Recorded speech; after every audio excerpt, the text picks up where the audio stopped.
Thank you. I am truly honored to be here this morning. My name is Jimmy Tingle, and that is my real name. And I was born and raised right here in Cambridge, Massachusetts. I am an unlikely choice to give a commencement address at Harvard because, quite frankly, my friends, I am not a scholar, which will become increasingly more evident as I proceed. I'm a comedian by profession, and I started performing here in the Boston area in the early 1980s. I actually did street performing right out here in Harvard Square. I've traveled all over the world performing stand-up comedy. I don't want to brag, but 2 years ago, I performed in Europe.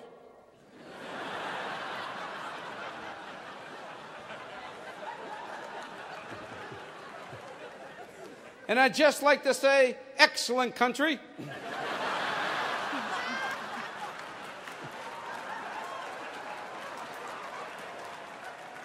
You know what's nice about being here this morning? You actually get that joke.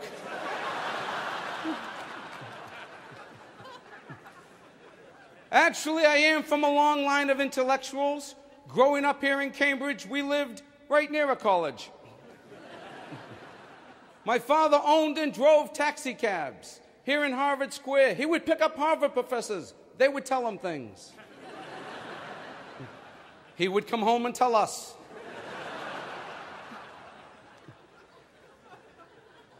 For generations, Harvard has given scholarships to students from Cambridge and students from all over the world who could meet the academic requirements. Starting in the 3rd grade, my dear sweet mother, who was here this morning, would say to me, Jimmy, if you study really hard, someday you could go to Harvard. By the 6th grade, she stopped telling me that.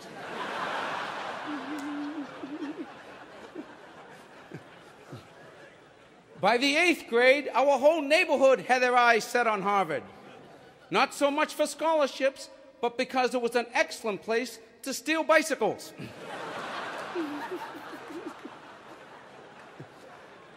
I can remember running through this very yard some 40 years ago, being chased by Harvard students, the Harvard faculty, and the Harvard Police Department. Other college campuses during the 1960s were bitterly divided between the students and the administration over civil rights and the war in Vietnam. But here at Harvard, my friends and I were able to unite students, faculty, and law enforcement.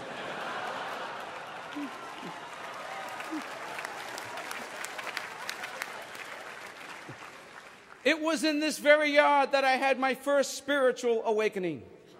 As I was running, I started to pray, please God, don't let me get caught. I'll never do it again. My mother will kill me. She always wanted me to go to Harvard. This isn't what she meant. And then I realized I was an altar boy. I was a Catholic. I should have been praying before I tried to take the bicycle.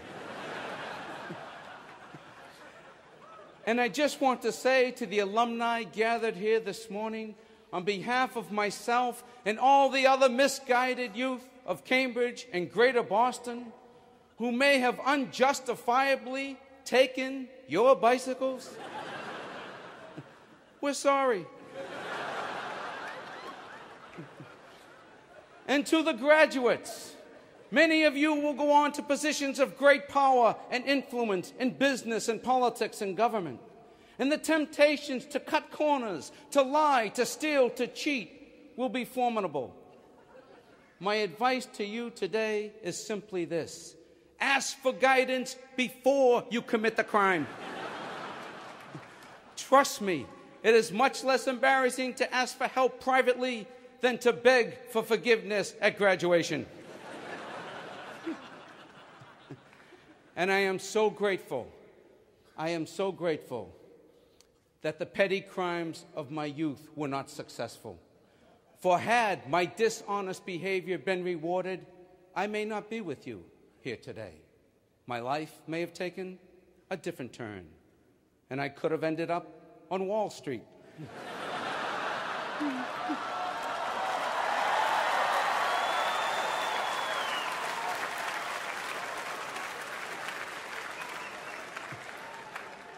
I always wanted to go to this school, but always felt it was too late. Yet encouraged by family and friends and colleagues and my mom and my wife, Catherine, I put in an application anyway. And like all of you, was absolutely overjoyed when that letter of acceptance came in the mail.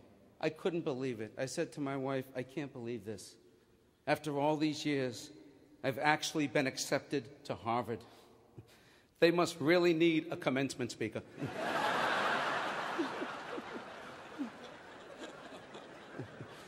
And this entire year, people have asked me, Jimmy, why would a comedian want to go to Harvard? The same reason all of you wanted to go to Harvard. We got in.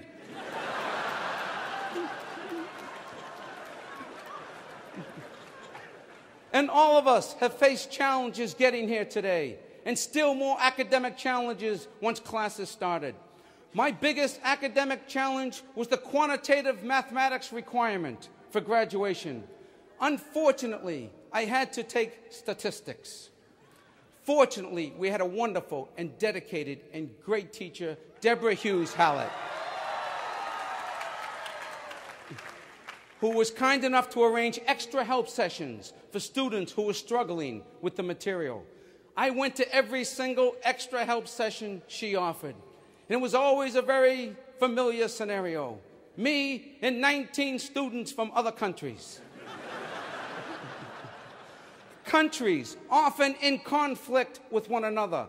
India and Pakistan, Turkey and Greece, Israelis and Palestinians, all of us helping one another, all of us learning from one another, all of us supporting one another across racial, ethnic, and religious lines. And I say this as a native Bostonian, all of us with English as a second language.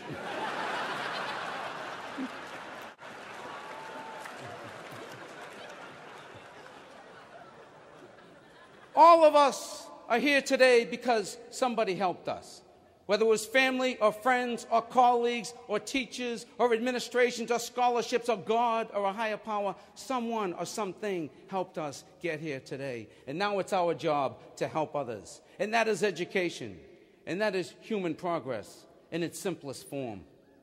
And I believe very, very strongly,